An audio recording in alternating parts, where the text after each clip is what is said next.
In our kitchen, my wife disclosed she had discovered her genuine romantic interest, named him Dean, mentioned he worked in construction, asserted he didn't care about my wealth, the house, or any of it, but cherished her for herself. I put down my coffee, met her gaze squarely, and smiled. Subsequently, I dialed my assistant on my phone and instructed 3 actions: cancel her credit cards, terminate her mother's medication coverage, and modify the locks at my residence. She believed I was merely bluffing. Unbeknownst to her, she hadn't anticipated the events that were unfolding. My name is Holloway Pierce, aged 49. I possess a commercial real estate portfolio in Houston valued above $80 million, with downtown office towers, portside warehouses, and numerous suburban strip centers generating revenue under everyone's gaze. I single-handedly constructed every aspect of it, from a solitary lease trailer and a $40,000 loan from my father in 1999. For 25 years, I've been taught a single lesson repeatedly. People unmask themselves when they believe you're not watching. My wife, Renata, revealed her true nature on a Tuesday in March, in the kitchen of the house I constructed for her, clutching a phone she thought was hidden from me. Allow me to explain what transpired afterwards, but first, let me clarify what I built and what she attempted to seize. Renata Acaffer entered my life 16 years ago at a philanthropic event for the Houston Children's Hospital. At that time, I was 33, with an 8-figure net worth on paper, still unpolished, prone to gesticulate excessively, and wearing suits that no longer fit properly because I hadn't bothered to upgrade my wardrobe since buying them 2 years prior. She was 27, working as a fundraising coordinator for the hospital, stunning in an understated way that left every man around her momentarily speechless. She chuckled over my remark about silent auctions being an understated form of licensed gambling, and it was then that our connection ended. A quarter-century spent absorbed in constructing something, unaware of others, only to be disarmed by a single unexpected laugh from a stranger adorning black attire. For a moment, I could not recall my own name. We embarked on a relationship lasting 14 months. The proposal unfolded atop the Jape Morgan Chase Tower, with the rented observation floor transformed into an evening of candles and a quartet symphony priced higher than most vehicles. Her tears preceded my question's completion, as she eagerly accepted. Our nuptials took place at the Hotel Galvez in Galveston, attended by 220 guests, including her family flown in from Lagos for the event. My father offered a toast that provoked laughter and tears among the audience. I recall standing at that altar, believing I had constructed something priceless without money's aid. A family, a spouse, someone who would stay through the stages from bare steel structures to occupied tenants. 15 years have passed, 2 children now, Desmond, aged 13, and Vivian, recently turned 10. We live in a River Oaks house that I customized with architect Philip Castellano, boasting 6 bedrooms, a wine cellar, and a pool house larger than the house I was raised in.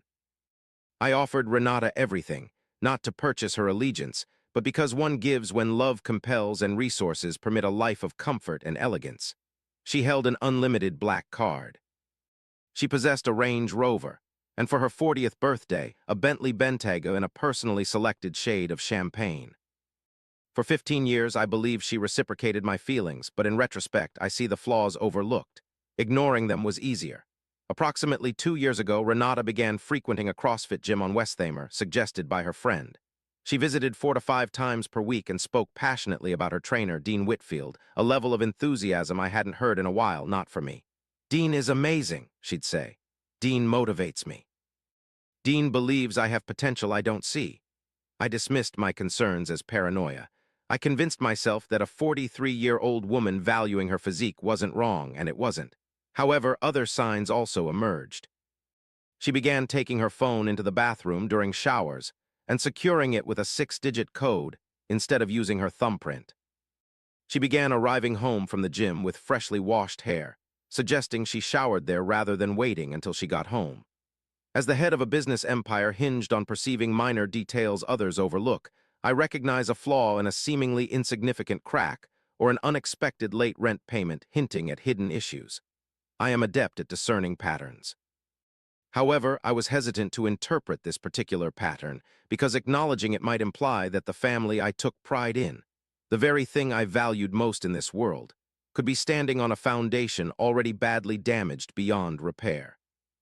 3 weeks ago, while examining a term sheet for a $40 million acquisition of an industrial park near Pasadena, Texas, in my home office, Renata's phone, left unattended on the kitchen island during a call with her sister, received a text message. I was not spying. This is to clarify. While heading towards the kitchen island to refill my coffee, a screen flashed suddenly before my eyes, catching my attention involuntarily, much like how you might react to any sudden, bright object in your peripheral vision.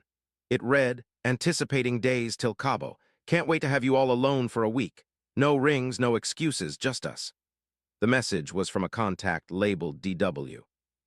In my own kitchen, holding a coffee mug, the house grew eerily silent, mirroring the silence that precedes a storm in Houston with its ominous green stillness. That night, I chose not to confront her. I remained silent. 25 years of dealing with 9-figure transactions had taught me a valuable lesson many people never learn. The instant you reveal what you know is the instant you lose your power. Instead, I returned to my office, shut the door, and contacted the one individual in Houston who specializes in uncovering secrets that others wish to keep hidden.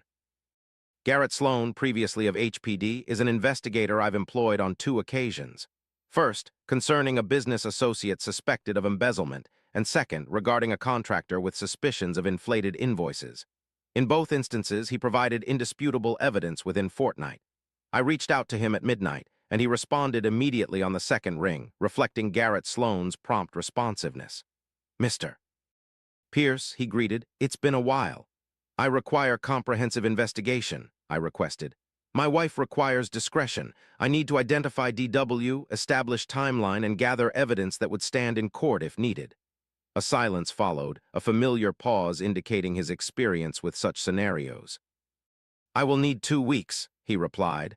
The task was completed in 9 days. The 47-page report Garrett forwarded contained the findings. Images, location details obtained from the GPS system of a Bentley, which I legally owned as it was registered in my name. Credit card transactions visible through our joint wealth management platform on a card she wasn't aware I could monitor. And a sequence of events that made my hands tremble for the first time in a long while. Dean Whitfield, 34-year-old personal trainer at Ignite Fitness Studio on Westthamer Road, was divorced once without children, residing in a 1-bedroom apartment in a mid-range complex off Voss Road, driving a 2019 Dodge Charger with approximately 90,000 miles and a persistent check engine light, according to Garrett's notes. This same Dean Whitfield, as suggested by a Yelp review I read at 1 a.m. under the influence of whiskey, reportedly pays close attention to his clients, making them feel more than just a number. The affair had been ongoing for 11 months. Photographs depicted them at a short-term hotel rental by the Sam Houston Tollway and a taco truck on Fulton Street, suggesting illicit activities. There were images of them, her touching his arm, both laughing. A receipt showed she purchased round-trip tickets to Cabo San Lucas with a debit card linked to an unknown account. This unrecognized account, Garrett found out, she'd opened 8 months prior, secretly adding funds, often $500 or $800 at a time, from the household budget I had given her free control over due to complete trust. With 11 months and 2 children at home, a husband who constructed a 6-bedroom house with his own labor and a quarter-century of his life, some nights he spent at home reading bedtime stories to Vivian while she claimed to be at a girls' night, which was actually a short-term rental near the tollway. I did not cry. I wished to be truthful about the situation, as it didn't transpire as some might imagine.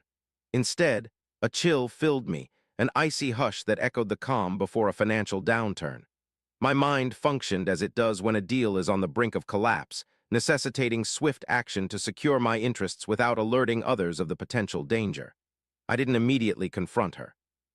"I hope you appreciate the patience that has been instrumental in building my business, for it was the same restraint I exercised here. Over the subsequent 4 days, I engaged in 3 cautious and silent actions. The first was contacting my attorney, Foster Bramwell, a man who's managed every significant transaction in my professional life, and whom I trust as I trust few on this earth.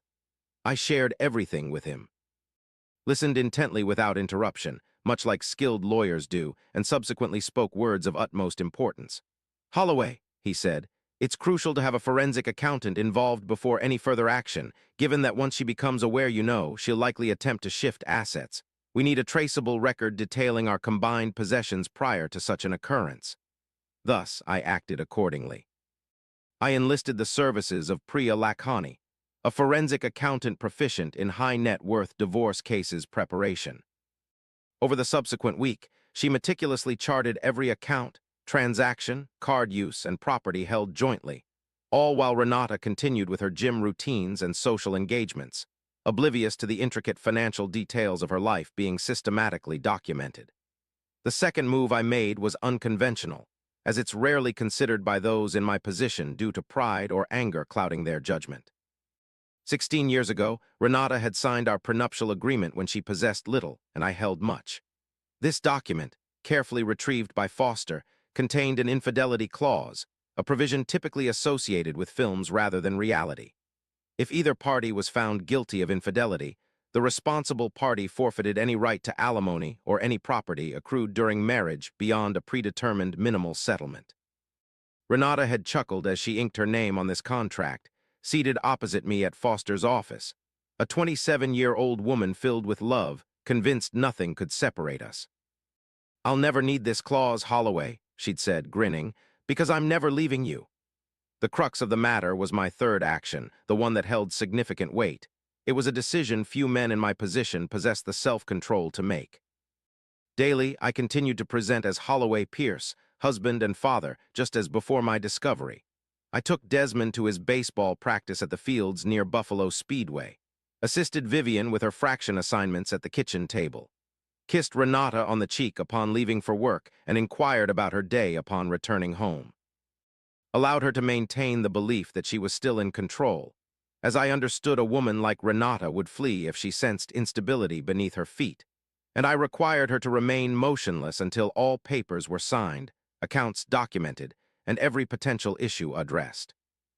For 2 weeks, nothing was as difficult as my experiences from various points in time, including the year of 2009, when 3 major tenants defaulted within the same quarter, causing a significant threat to all I had built up until then.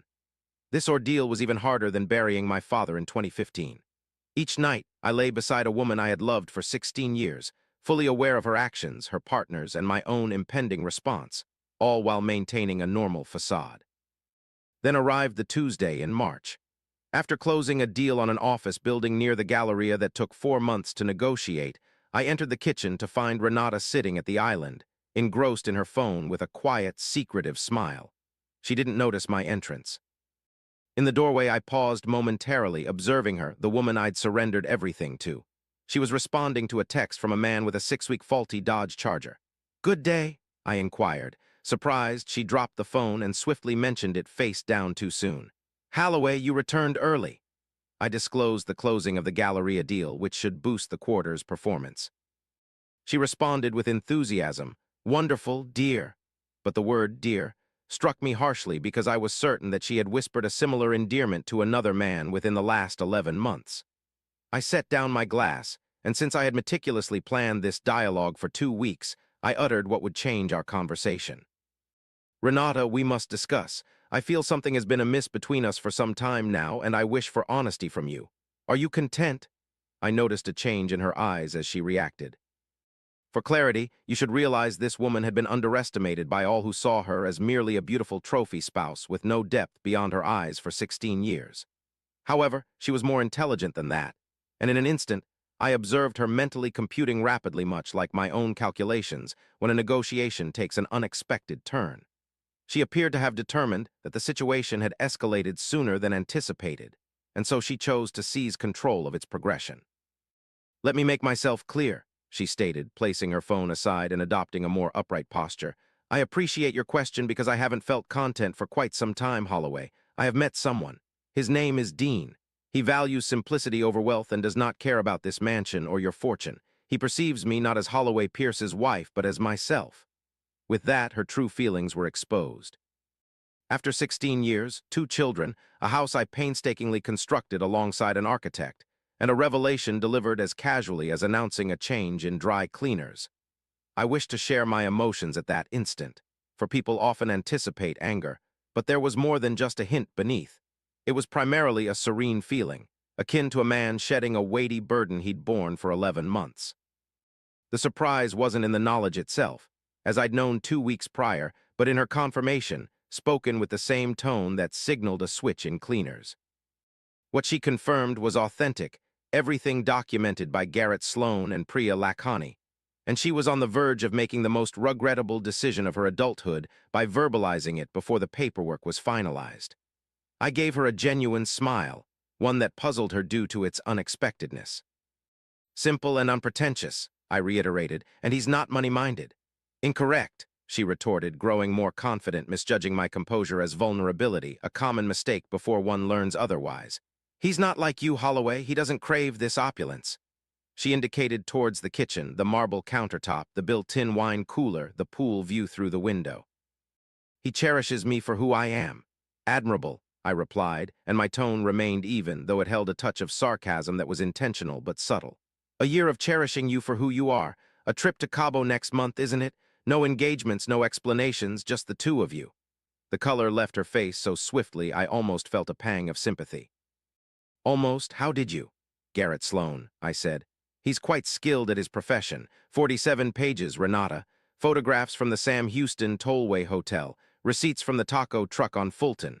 The hidden account you opened 8 months ago that you've been funding $500 at a time from our joint budget. Should we proceed, or can you recall the remaining details yourself? She remained silent. Her mouth moved twice without producing sound, and I observed as 16 years of calculated professionalism crumbled before her in an instant. I reached for my phone. I had been preparing for this moment for 2 weeks, meticulously arranging it as a well-orchestrated sequence, because I wished for her to grasp, unequivocally, the severity of her recent verbal blunder within the confines of my kitchen. I dialed my reliable executive assistant, Carmela Ruiz, who has been serving me for 11 years and whom I entrust with all aspects of my professional life. She answered promptly. Carmela, I said, keeping my gaze fixed on Renata's face, I require 3 tasks completed within the hour. First, cancel every credit card associated with the Pierce household account, each one immediately, including the secondary cards. 1. Next, retrieve Renata's mother's additional health coverage file, the policy I've been personally funding for the past 4 years, and cancel it immediately.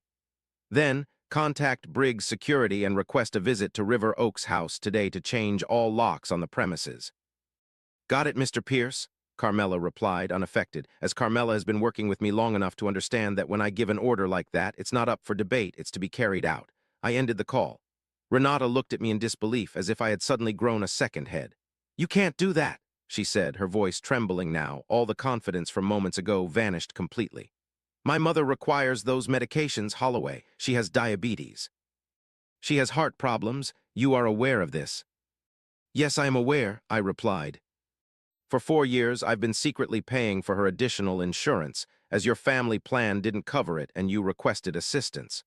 I agreed because that's what one does for family, yet you claimed Dean doesn't care about money, implying he might help out. That was unkind of you. I'm being truthful, I replied. After 2 weeks, I have finally been completely honest with you. For the past 11 months, I've been unveiling the truth. 2 weeks ago, I discovered your deception. Since then, I've ensured all our accounts, assets, and documentation were secure before disclosing anything to you. You just confirmed everything I suspected, openly in my kitchen, which surprisingly I appreciate, because now I don't even need the recording for Foster. What recording are you talking about? I showed you my phone.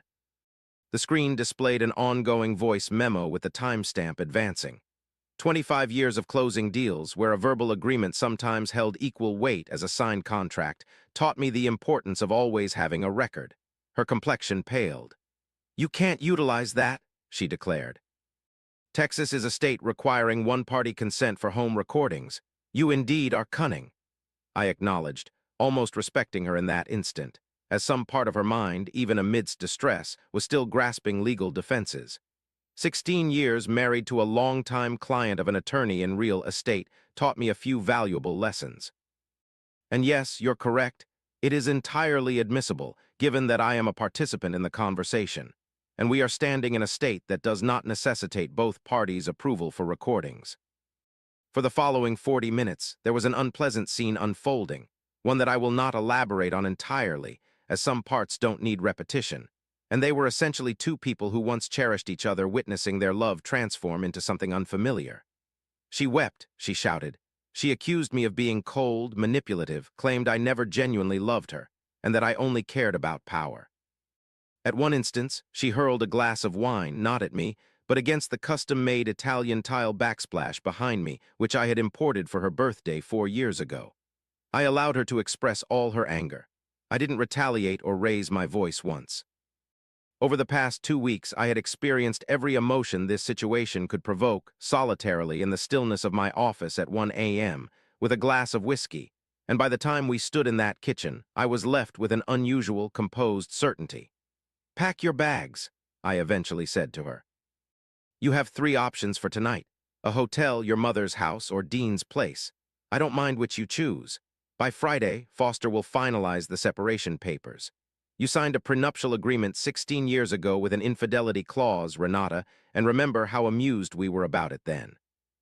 "I doubt you're finding it funny now," she replied, her voice trembling, eyes filled with tears. "This will haunt you." The hardest blow was her statement about the children, as it was my biggest concern during the past 2 weeks, but I'd given it serious thought and made up my mind. "I will tell them the truth," I said, "in a manner suitable for their age by both of us at an appropriate time. You should ponder deeply about the narrative you wish them to eventually grasp, as I possess 47 pages of records, and it's not me who will need to elucidate Cabo." That night, she didn't return to a hotel or her mother's house. Instead, she headed directly to Dean Whitfield's one-bedroom apartment located off Voss Road, noted for its leaky kitchen faucet, an issue Garrett's report had casually mentioned. I discovered this detail 3 days later, not due to continued surveillance, but because Houston, despite its size, functions like a small town within its real estate and business circles. A piece of information passed from one at Ignite Fitness Studio to another, eventually reaching Andine's husband, who was acquainted with one of my colleagues at the Houstonian through golf. The ensuing weeks progressed swiftly in some aspects and agonizingly slowly in others. Foster Bramwell submitted the separation documents, as agreed upon that Friday. The prenuptial agreement was upheld as written. Renata's attorney, an aggressive young divorce lawyer named Theo Ashgrove, attempted to breach the agreement through 3 different strategies: alleging coercion during signing, asserting unconscionable terms, and accusing me of concealing assets throughout our marriage.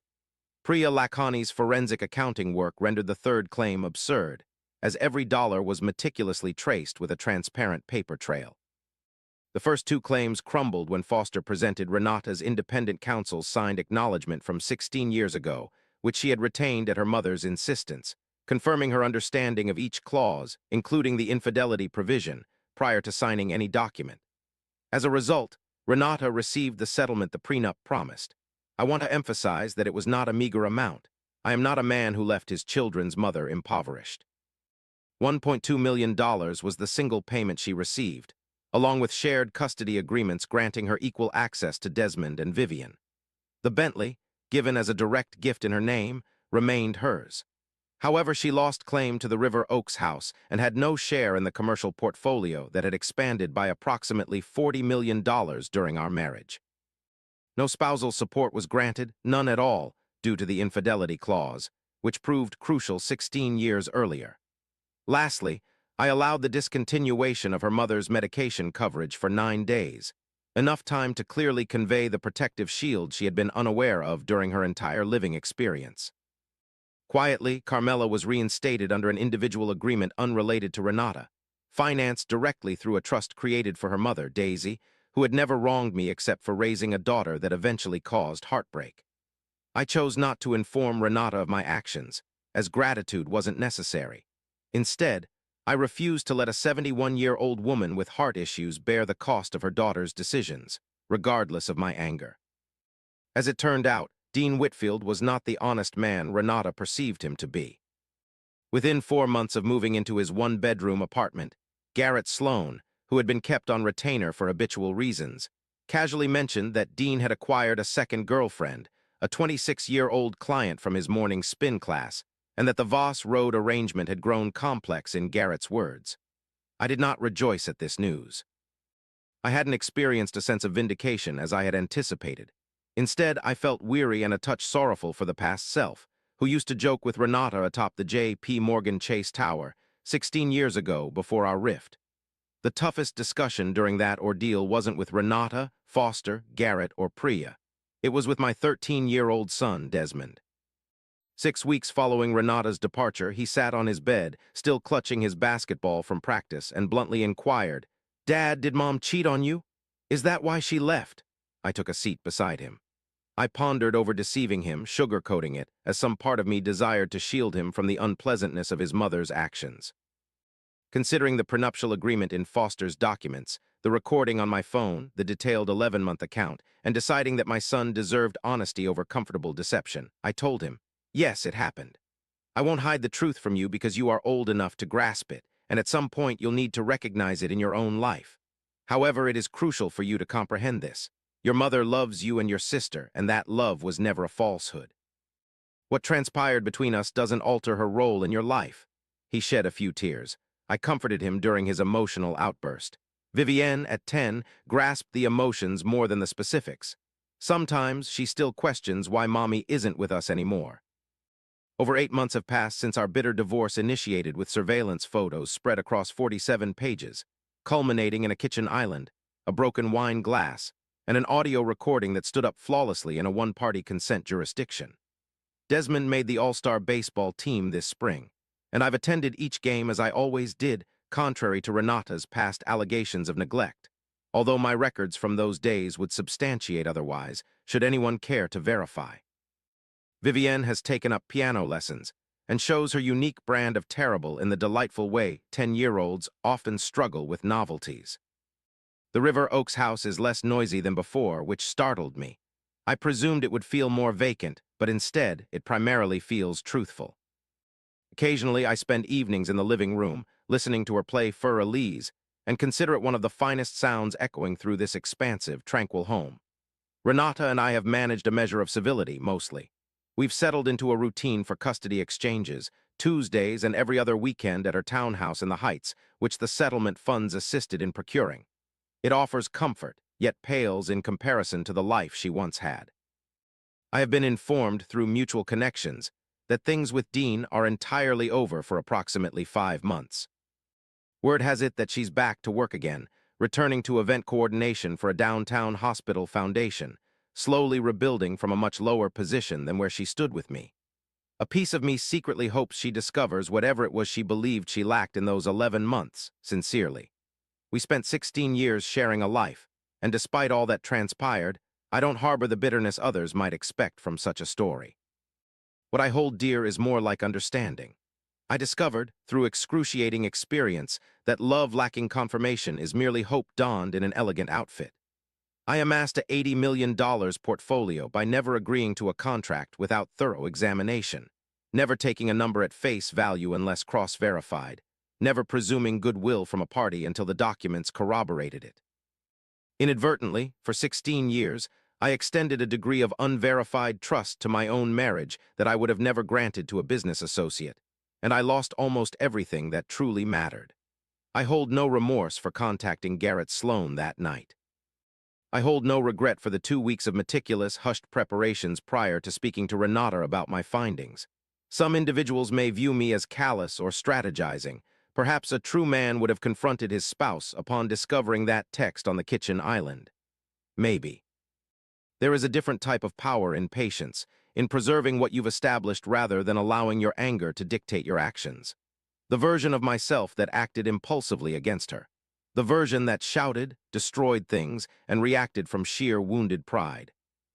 That version would likely have given away half his portfolio in a chaotic settlement, lost primary custody battles to a shrewd attorney who could portray him as unstable, and spent the next 2 years in court, instead of spending the following 8 months peacefully rebuilding life with his children. The patient version of myself, however, documented everything, allowed her to express herself before responding, and safeguarded the future of his children, even when it wasn't required. This version also protected a 71-year-old woman's prescription coverage unnecessarily, emerged from the worst betrayal of his life with his business intact, his children secure, and his self-image fully restored. Renata believed she had discovered a man who wasn't swayed by wealth, a man capable of loving her without the complexities that surrounded her. Perhaps, for a brief time, this was true, until it crumbled, as most things based on deceit eventually do. What she didn't realize, until Carmela answered the phone in my kitchen, was that the husband she had wed had spent a quarter of a century mastering ways to safeguard his possessions, and the depth of his love never equated with foolishness regarding the confirmation of its reciprocation. On certain nights, after the children are asleep, I remain seated in my office, gazing at the Houston skyline, the structures I contributed to filling with tenants, the agreements that constructed the life my offspring are maturing within, and I ponder that March Tuesday, her face draining of color, her grasp for legal defenses while collapsing, the crash of the wine glass against the Italian tile. I no longer harbor anger regarding that incident. Instead, it reminds me of a transaction that veered off course but ultimately concluded in my favor. A tough lesson, costly in every significant aspect, yet one from which I emerged unscathed with my children by my side and an understanding of genuine love's essence I may not have attained otherwise. Before you depart, allow me to share a thought about this episode. The element that resonates with me each time I write such stories isn't vengeance. It's the prolonged delay in trusting instincts. Holloway observed subtle indicators for months before taking action, and truth be told, we often do the same. We recognize the signs, rationalize them away, and act only when we can no longer ignore them. If there's a message I want you to retain from this, it's don't suppress your intuition, but also refrain from acting on anger. Gather facts first. That is the real show of strength.